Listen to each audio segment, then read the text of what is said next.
Together, we are all evolving into a new era of wisdom and knowledge. And I'm happy to be on this podcast to share this message that the body is wise. We have to tap into the innate wisdom and support whatever we can do with our everyday routine and lifestyle to activate that innate functioning and the intelligence of the body. I'm Heather Grish, and this is the Wisdom of the Body podcast. This podcast explores the idea of body intelligence as the real key to learning the knowledge of life, or what we call Ayurveda in the ancient language of Sanskrit. We do that by connecting with today's creative leaders and experts who will help you listen to your body, trust your gut, and live in deeper harmony with nature. Come join me as we unlock the golden door to clear, direct perception and become very deep listeners. You can find the Wisdom of the Body podcast on Apple, Spotify, and Stitcher. You can also follow us by joining my email at heathergrish.com or on Instagram at heathergrish. I know you're going to love this podcast, so take a second right now to subscribe.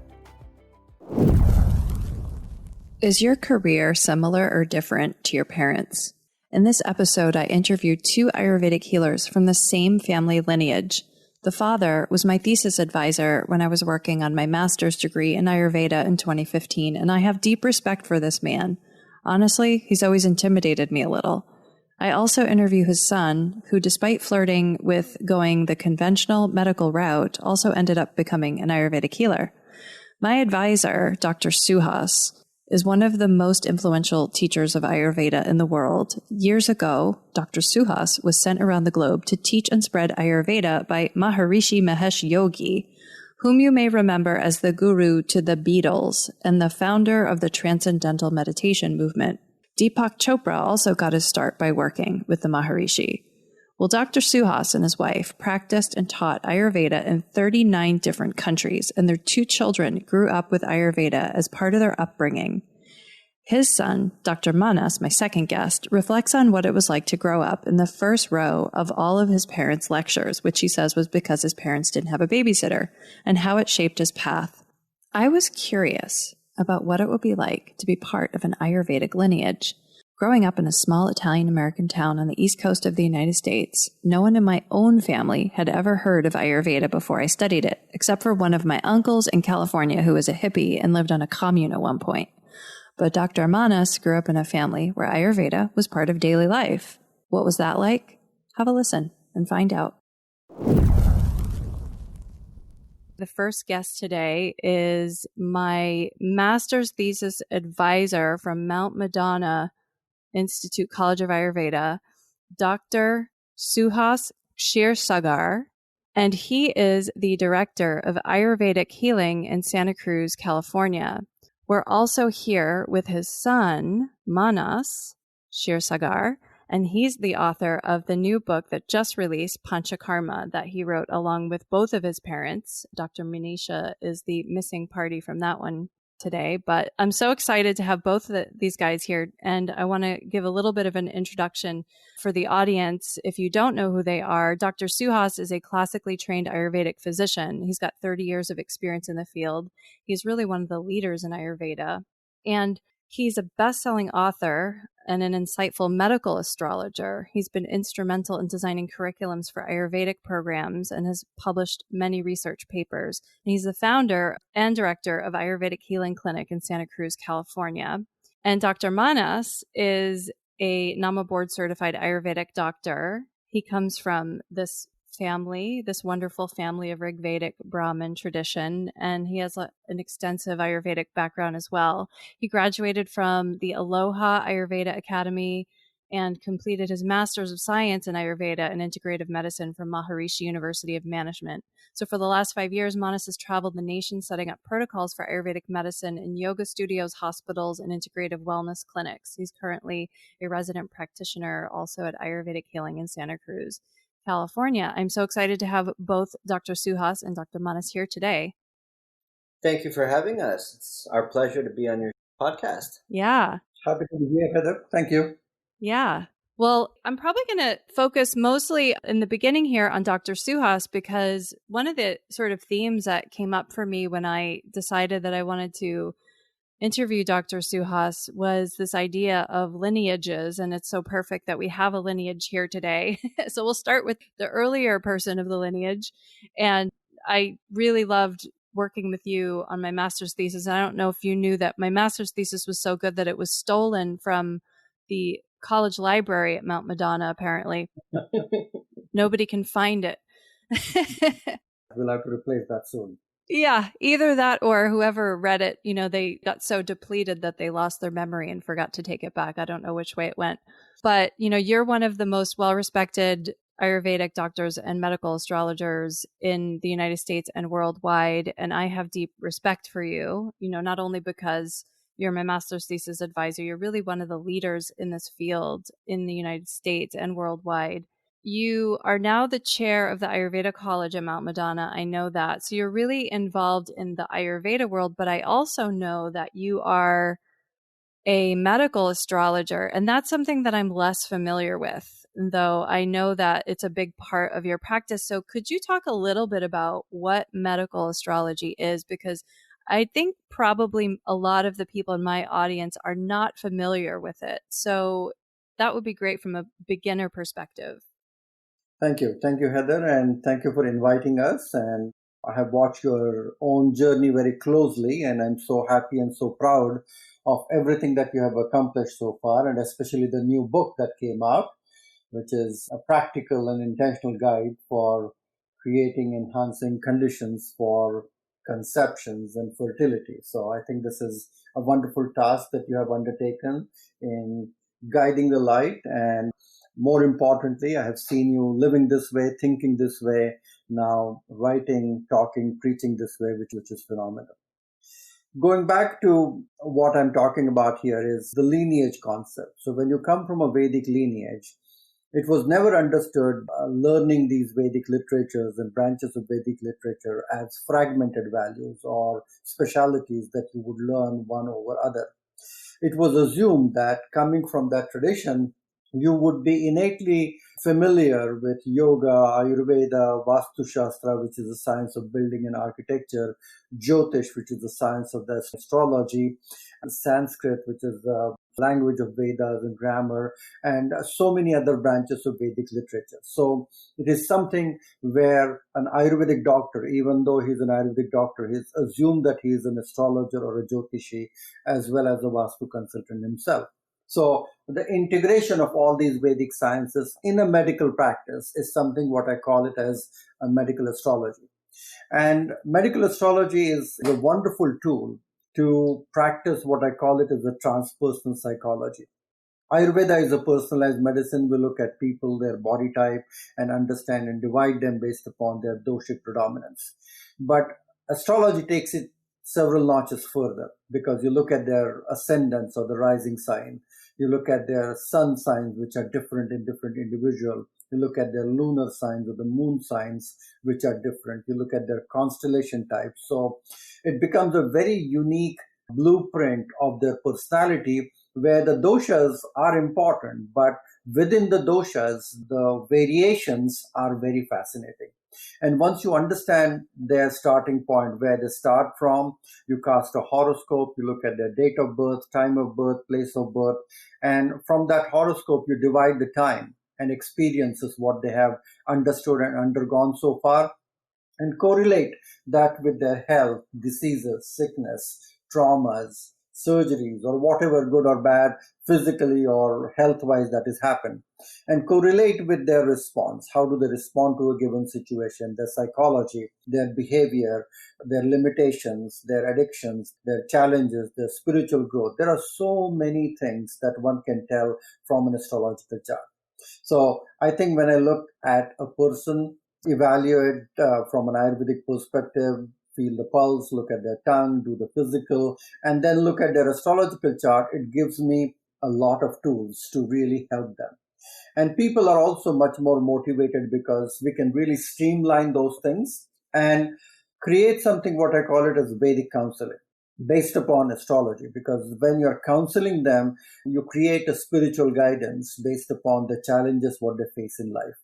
And when you create this template, what I have seen is becomes even more motivated. They become more empowered, reinforce those things. And we are seeing this kind of a trend in medicine because it's all about individual growth and leadership and understanding your skill sets and living up to your potential. And I think this has given me a kind of a platform, not only to practice this way, but I teach and preach and educate my students to learn these simple techniques using Vedic counseling. Yeah. And because you mentioned science, and my partner's a PhD in biomedical science, and he sort of kind of laughs at me sometimes when I talk about Ayurveda, because to him, Ayurveda is sort of woo woo. And, medical astrology, certainly, he would probably think that was even more woo woo, when I say just a non sort of physical science. And obviously, I know because I practice Ayurveda that it is, we focus very physically and emotionally with people. But how would you explain medical astrology to a hardcore scientist? Well, these are quantum sciences because where these boundaries kind of merge, we are not talking about objective physics, chemistry, and biology. We're talking about quantum physics, chemistry, and quantum biology. So these are subjective sciences which do have an impact on how the objective nature of the reality gets shaped. Because what we have learning painfully in medical sciences or even all the sciences, the basic physical sciences, is that the objective gets a reality check from its subjective existence as such. So the subject object split where it happens is exactly where these sciences are kind of based. They hover right at that juncture where you see the physical expression, but you also see the undercurrent from where it is coming. And if you have a tool or a science that can address that, I think that is phenomenal. I'm not a fortune teller using astrology or anything, but I use this more as a tool to really guide and allow people to create a language of understanding that what is to be done and how it is to be done. Because it's plain mathematics when you look at astronomical calculations of the planet, the movement of a little planet of Earth that is moving and twisting and turning on its axis. The days are created, the seasons are created. All of those things are physical reality. Whether we like it or not, we are affected by the sun, moon, and the stars and the movement of various gravitational forces, electromagnetic forces, and the human physiology responds to that. And when we look at the lunar calendar, when we look at the planetary movements and we personify them and create an objective understanding based upon those qualities and guide people from those qualias and qualitative understanding of the planets and their correlation. We are talking about bioenergies. Some of the bioenergies are strong, intense, sharp, heavy, dull, obstructive in nature, expansive in nature. We are just personifying those things and we are looking at qualities. Ayurveda, jyotish, all of these things are the science of qualities.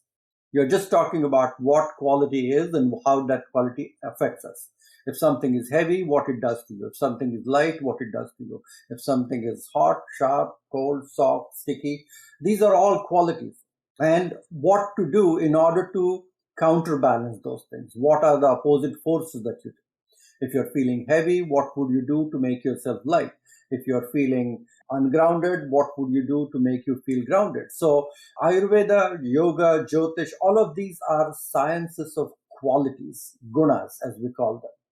And the journey is of the journey of enlightenment, of meeting patients and clients and leading them from the qualitative reality of life to the non-qualitative understanding of the universe.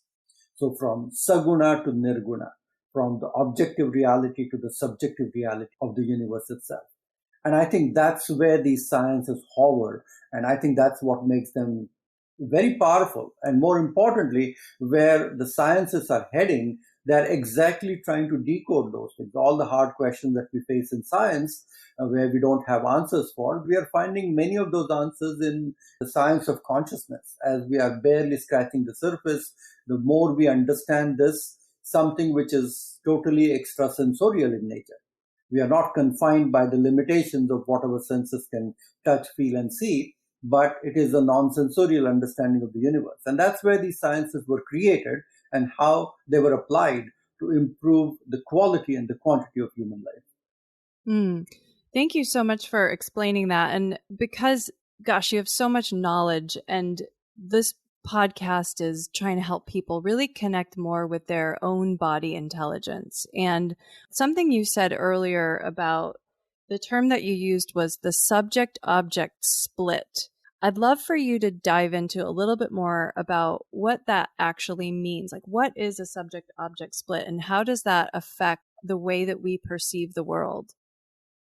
Well, the object is something that is tangible, that is more physical in nature. So you can go down to look at the objective nature of maybe your nose, which could be broken down to maybe a tissue, a cartilage, or some cellular understanding, down to the level where it can be broken down to genes and cosmic dust altogether.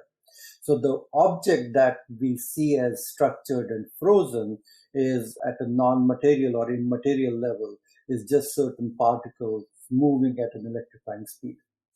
Everything that we see in the universe, about 98 to 99% of the whole universe, is made up of just four elements: carbon, hydrogen, oxygen, and nitrogen. That's everything is created just with the play of that. You talk about a mountain or an elephant or ocean or whale or human body, is just carbon, hydrogen, oxygen, nitrogen. And just the permutation and the rearranging of these things create different entities. So that's where what I call it as the subjective reality. And the objective, you look at the physical reality, what it is. And sometimes we get lost into that. But as we look at the laws of nature that are the building blocks of the universe as well as your body, they're just one and the same. You're reminding me of a quote that I really like from Carl Sagan, where he said that the beauty of a living thing is not the atoms that go into it, but the way that those atoms are put together. Just that sort of came to mind as you were talking about the qualities and how everything's made up of just these four basic things. And it's just the permutations of everything and how it's arranged like different puzzle pieces. And the funny thing is, not only these atoms come together, but they respond to everything that is happening around them in such an intelligent manner. The English word atom actually comes from this root Sanskrit word atma. Atma is consciousness, which is the pulsating intelligence that pervades the entire universe. So when we say atma is where the atom comes from. And even atom is a physical structure where we can objectively, tangibly understand that this is what proton, neutron, electron is. But if you go further with quarks and lepta-quarks and almost to the cosmic dust, it's almost non-material, non-existent as the physical reality, but it still has the innate intelligence to guide and perform and come together and create the reality of the universe. I did not ever connect Atma and atom before, so I'm so glad that you pointed that out. And I know that as I learn more and more Sanskrit, I start to pick up the words in other languages that sound just like a Sanskrit word. And it really makes me realize how much our quote unquote modern Western culture has been, or even science, because I think that the Vedic sciences are just the underlayer of everything in physics, especially quantum physics. It just really makes me realize how much a lot of these Vedic sciences are peppered and layered in so many things. Like even the word hridaya, which is heart in Sanskrit, how much that sounds like rhythm, like the heart beating and the rhythm of the heart. So And it's interesting that you bring this up, Heather. It's an interesting point. It's all about rhythm, okay? It's all about that pulsation. It's the dance of the Shiva, which the universe dances and pulsates. So rhythm is the key. Everything is rhythmic. When you inhale and exhale, there's a rhythm to it that keeps you alive. When there is systole and diastole of the heart, there's a rhythm to that. When you are hungry and you're full, there's a rhythm to that. Digestion has a rhythm to it. Sleep has a rhythm to it. Everything is rhythmic, everything in the universe. And that rhythm is exactly what is referred to as the cosmic dance of this rhythm which creates. And when you wrote this book about fertility, it's all about rhythm. It's all about cyclical changes and phases that are the lunar phases that respond to everything.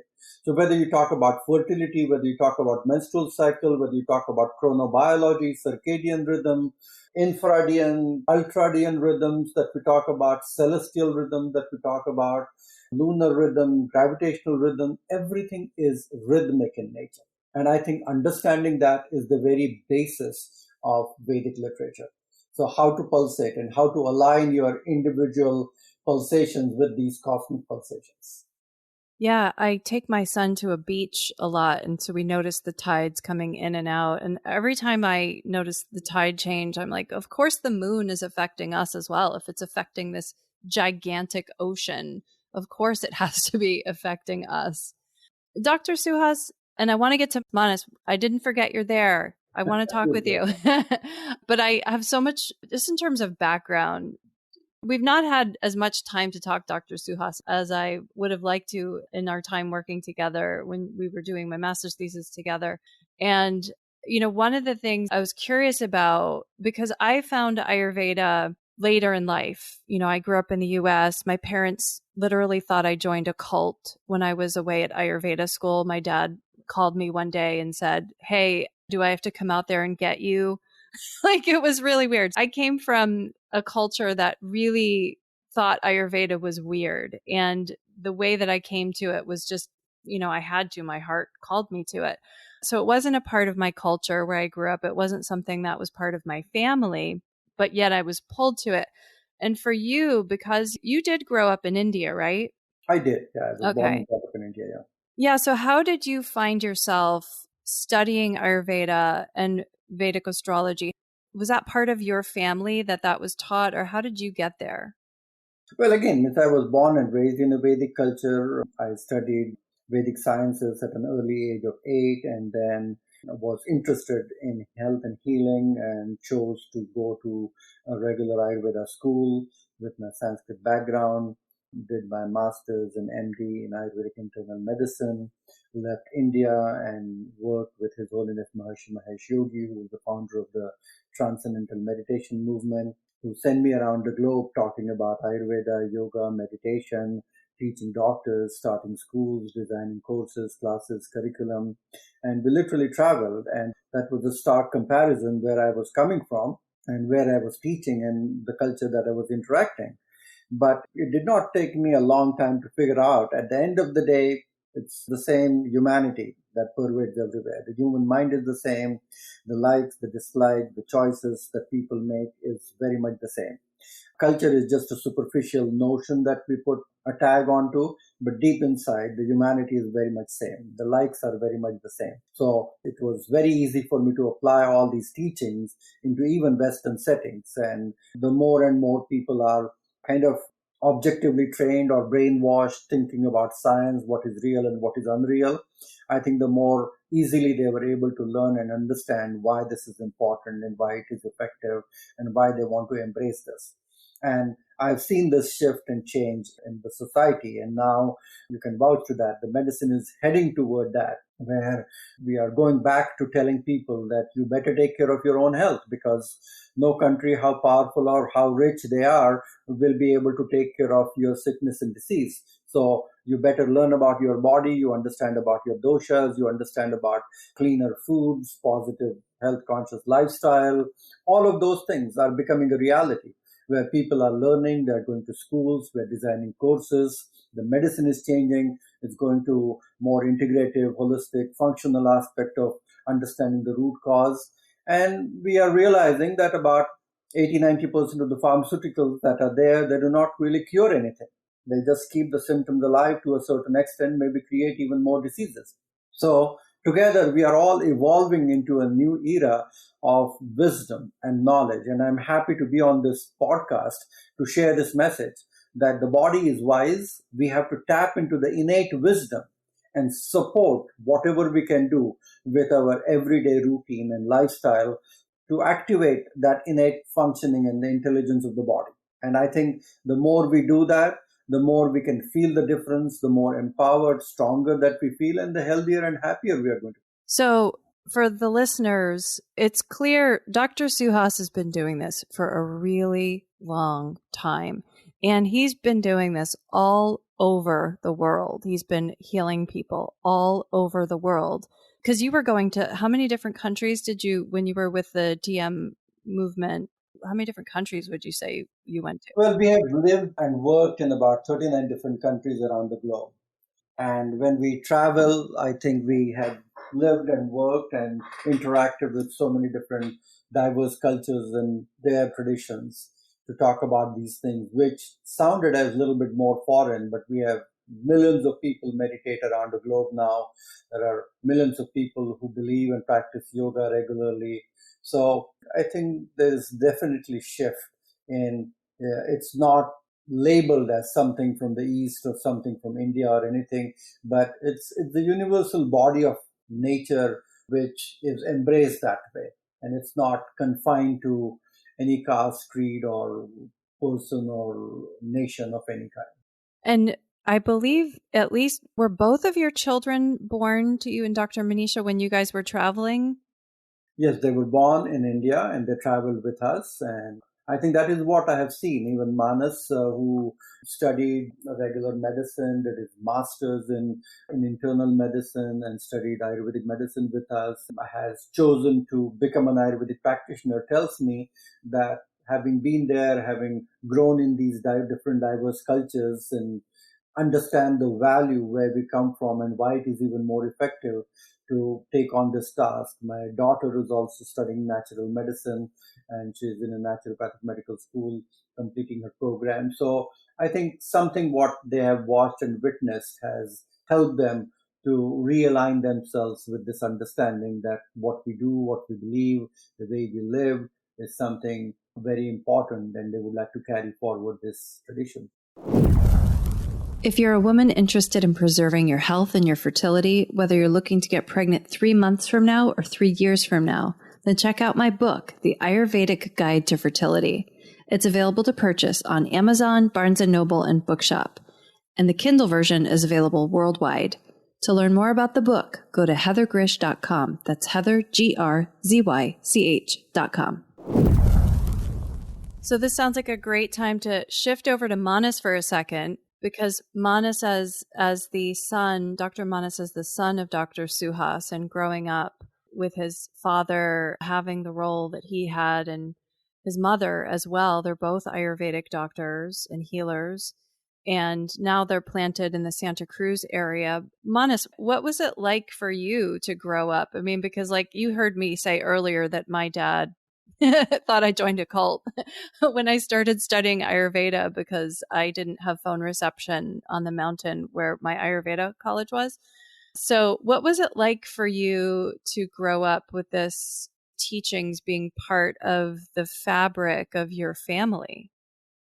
Well, first of all, let me say that when I was younger, I was always first row at all of their lectures because both of them were usually on stage at the same time. And so they didn't have a babysitter. And so I was just attending all of the lectures from a very young age. But even when I knew that I wanted to be a doctor, I wanted to be a real doctor. I didn't want to do this weird hippie medicine that my parents did. And so I went to medical school. And what I quickly realized was just the level of care that they were teaching us to have was very disconnected, right? I'd grown up seeing my parents give out their cell phone numbers, patients come to the house, patients pay with food and gifts and exchanges. And it was just a much different relationship than the one that I was being taught to foster.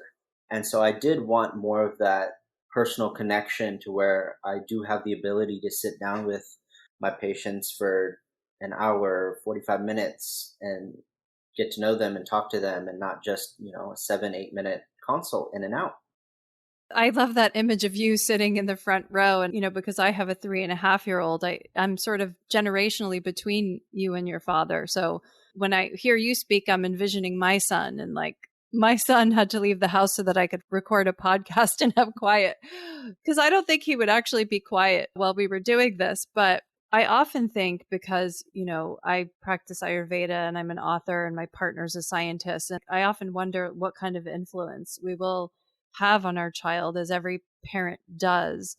And yeah, so it was so fascinating to hear you speak about that. And I love also that you called it weird hippie medicine, because like Dr. Suhas was traveling, and Manish, your parents were traveling with the Transcendental Meditation movement, which certainly has a reputation for being the hippies, and like the Beatles were associated with them, right? In the 60s and the 70s. So it's always sort of felt a lot of the Vedic culture that has been adopted in the US has always felt, to me, at least when I see the people that are showing up for these things, it's like this hippie culture that really was very receptive to it. And now it's like we permeated in all areas of our culture. So I love that you said that. For me specifically, it was never sort of a systematic thing until I went to Fairfield and for my master's, until I studied Ayurveda formally. It was never a systematic method of science. It was never medicine. It was always just a way of life, sort of what my father was saying, was when I got a cut as a kid, it was never hydrogen peroxide, it was always turmeric. That was the first thing to go on the cut. I was always that weird kid that would go to a birthday party at, Pizza Hut or Chuck E. Cheese and order hot water instead of soda. And so growing up, we cooked certain things on certain days. We chanted. It was both a combination of religion, culture, diet, everything. We ate what my mom made for us because she knew how to cook for the doshas. She knew all of this. And so it was just sort of a way of life.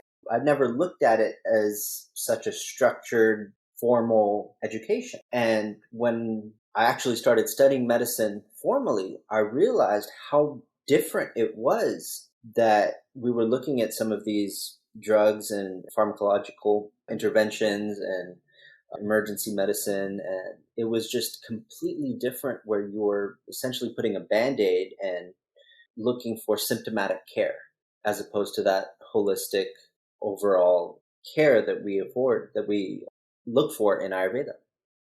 Yeah, it's interesting. You brought up the word religion, and I've often thought that, we have adopted in the US at least yoga and Ayurveda and certain things sort of like their religion. And when I think of a religion, I think of just anything that people are doing very, very regularly. That's what I think of when I think of religion. So I know it has many different meanings, but I think most people probably associate it with going to church on Sunday. I mean, I grew up in a Catholic neighborhood on the East Coast, and certainly that religion had its own definition and rhythm. And even brands that we interact with. Apparently, when fMRI studies are done on how people perceive certain brands, that they'll actually light up similar areas of the brain than the Nike logo or some brand that they like, or their favorite sports team, or that same area will light up for a religion that someone is a part of. Coming back to religion, it really is the basis or the foundation of how you live your life. And I know a lot of people, as soon as they found Ayurveda, it was like they were unlocking the golden door, or they had the key to the temple, so to speak, of really understanding from a fundamental level, a very basic understanding of how they function. And this goes hand in hand with what my father was saying about medical astrology. Was so many people are receptive to it because it's simply a better way of them understanding who they are and why they have the tendencies that they have on a very subtle level. We always jokingly ask, why am I the way that I am? And it's funny because there is an actual answer to that. And it's, with a fear of sounding too cliche, it's written in the stars. And when we look at Ayurveda, when we look at medical astrology, when we look at meditation, when we look at yoga, all of these tools just give us a better understanding of who we are on a more subtle and a more conscious level. And I think once people realize that, whatever stage they are in life, whether they realized it when they were younger or much later into their life, they have such a clear development of how to proceed. And that sort of becomes their religion, that becomes their foundation, because now they're acting from the basis of, what I was always taught was natural law, how to live in accordance with some of these rhythms that we were talking about, and how to have those rhythms and nature work for you as opposed to working against them and making your life more difficult. Yeah, and it's almost like all the things that a person does And when I say a person, included, because I'm not perfect, right? All the things that we do to fight our surrendering to that pulsation, to that natural order, all the things that we do to try to control it, all the things that we try to do to fight the surrender to it, that those are the things that ultimately end up causing the health issues for people. And those are the things that we all have to go back and identify to unwind. And, sometimes I wonder, because medical astrology is probably I would say it's probably difficult for some people to understand how it could work. But I think that whenever you can get a person to be receptive to the idea that there's something they don't know that is in control of something that they don't have control over. Yeah, it's surrendering to that faith. Yeah, exactly. So, I've actually not had a session with Dr. Suhas, but I have had one with somebody. We'll have to change that. I know. And Dr. Suhas, you scare me, because one of the things that I love about you, but also scares me about you, is that you're so direct. I feel like, okay, so I had this book that one of the translations, the Yoga Sutras, that was translated by Swami Vivekananda, the Raja Yoga one, the one that's really red. I remember picking this book up and just reading the first, line, just the way that he translated, now I tell you about yoga, that first line. And just the way that it was written, I was like, this is too direct for me. I can't read it yet. I'm not ready. I remember, and I put the... That's actually what his book, Vedic Counseling, was about, was how to speak to different clients. And that was meant for not just Ayurveda practitioners, but yoga instructors, medical practitioners, counselors, astrologers, was how to talk to different types of clients, right? Some people need a little bit more hand-holding and TLC, and other people need a little sternness and kick in the butt. Yeah, exactly. And so, everyone I know who's had a session with your Dr. Suhas is like, wow, he just told it to me straight. I love that about you. I really do.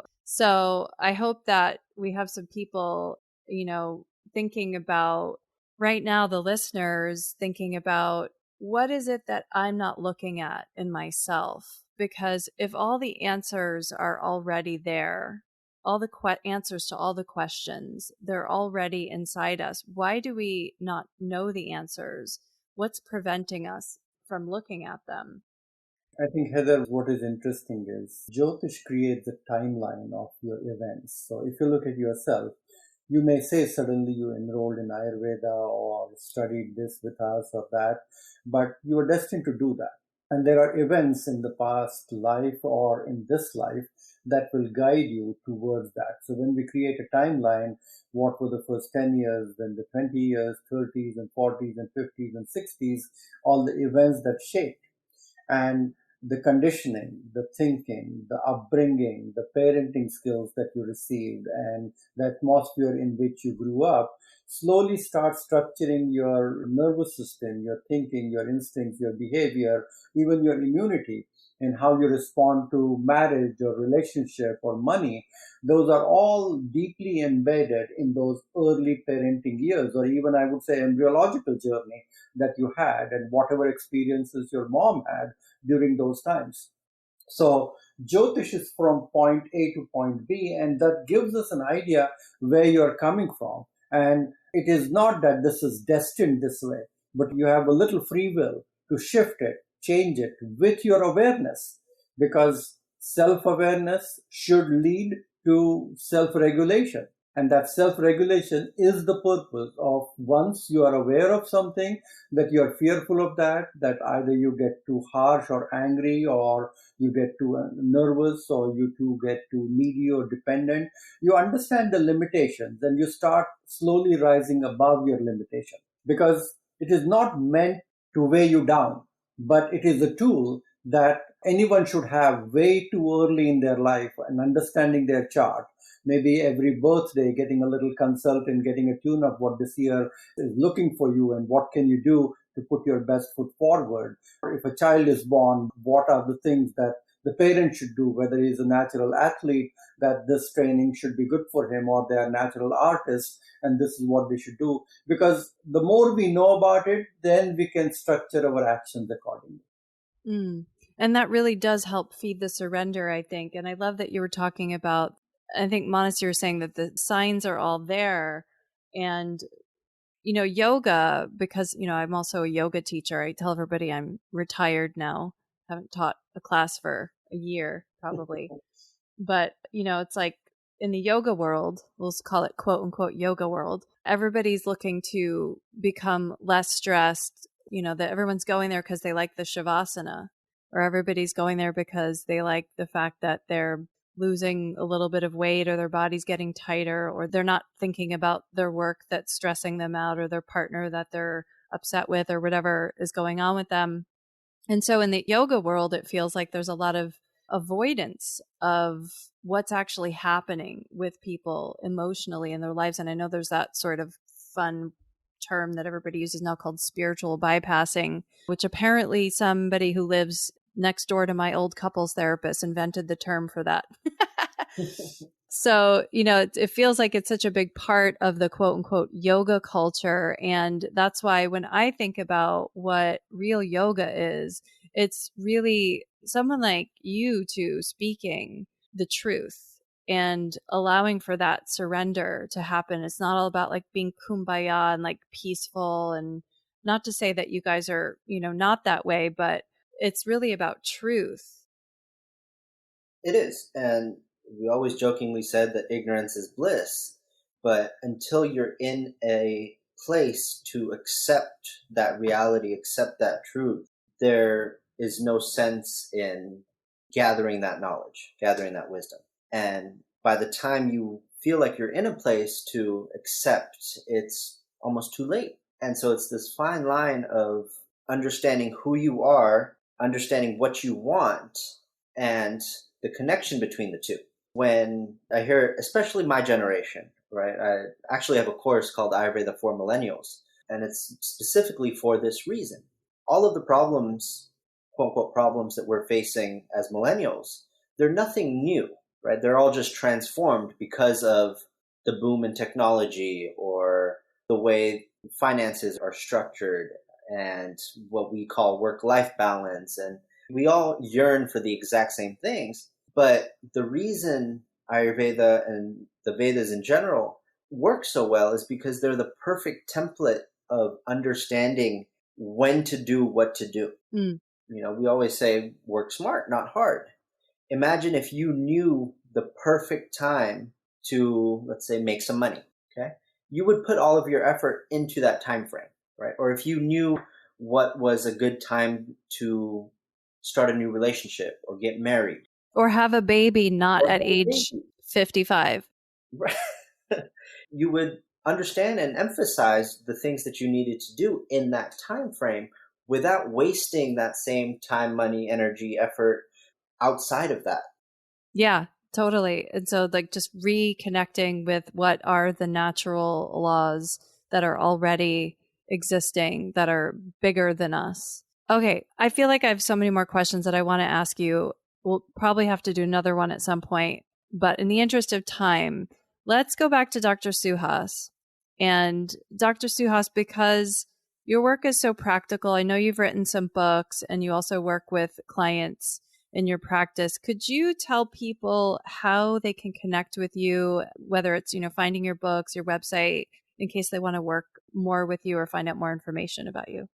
All my books are on Amazon. Change Your Schedule, Change Your Life, The Hot Belly Diet, The Art and Science of Vedic Counseling, the audio CDs, everything is on Amazon. You can find easily. My website is ayurvedichealing.net. You can also find me at drsuhas.com. I think all my services are there. I see clients. We offer Panchakarma services in the beautiful coastal city of Santa Cruz in California. The destination people love to come. We'll be happy to see you in person. Many of my jyotish consults, my clients are scattered all around the globe. So I do a lot of video consults, Zoom consults, virtual consults with them. What they need is basic information about their date of birth, place of birth, and time of birth. and we cast a horoscope and go about it. We look at their chart. We do a detailed personal history of Ayurveda. So I think it will be a great experience. Myself, my wife, Dr. Manisha, and my son Manas here, and we offer all of these consults to everyone. Manas, want to tell them about our new book? Thank you. Yeah, Manas. Yeah, so the three of us actually just wrote a book called Panchakarma, the Ayurvedic art and science of detoxification and rejuvenation.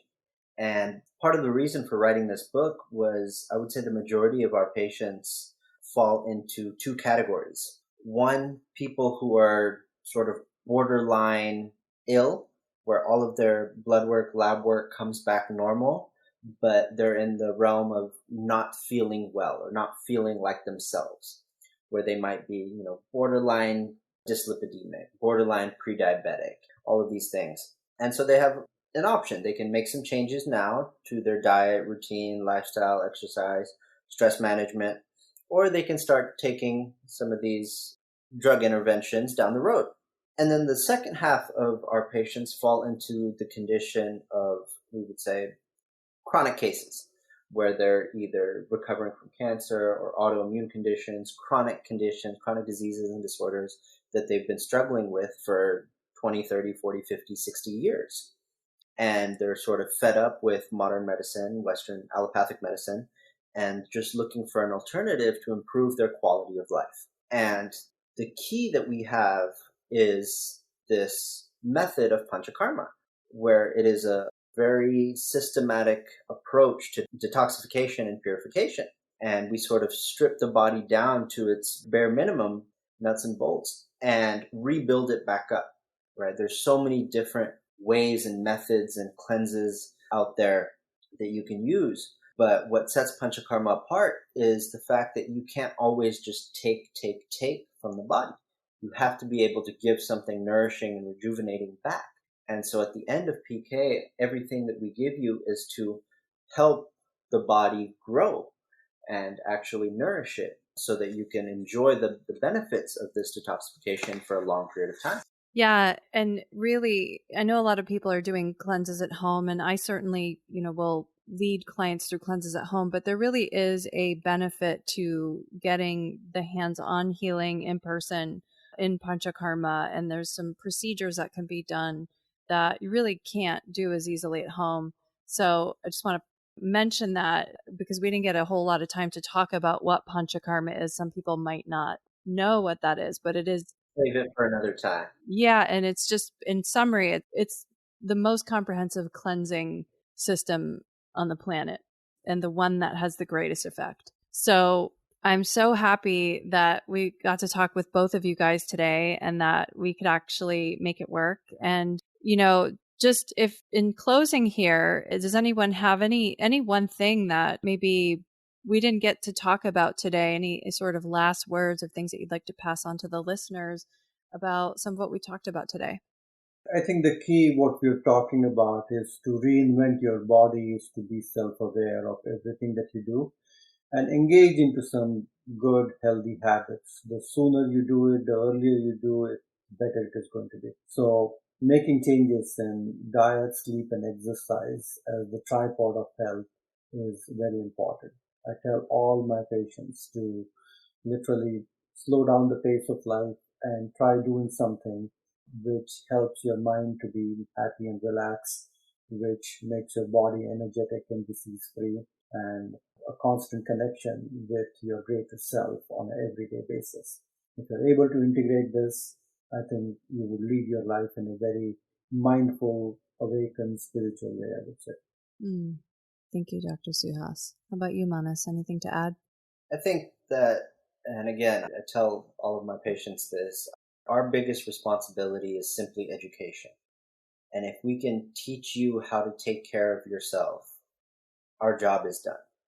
Okay? Once you see the benefits, once you see how yoga, meditation, Ayurveda changes your entire being, right? Mentally, physically, emotionally, spiritually, psychologically, we've done our responsibility, because now you know what it feels like, and the rest is up to you. When you're making these decisions on a daily basis, you're making a conscious effort on a daily basis. That is the only way to transform yourself. And I'll just throw in an amen to that, or an alleluia, or some other term. That's like right on. Thank you both for being here. It's been a pleasure. Thank you so much for having us. Thank you for tuning in and dropping in with us today. Don't forget to subscribe, rate, and review this podcast. I really want to hear your feedback. To learn more about my work, visit heathergrish.com. That's Heather, GRZYCH.com. And meet me here next time on The Wisdom of the Body.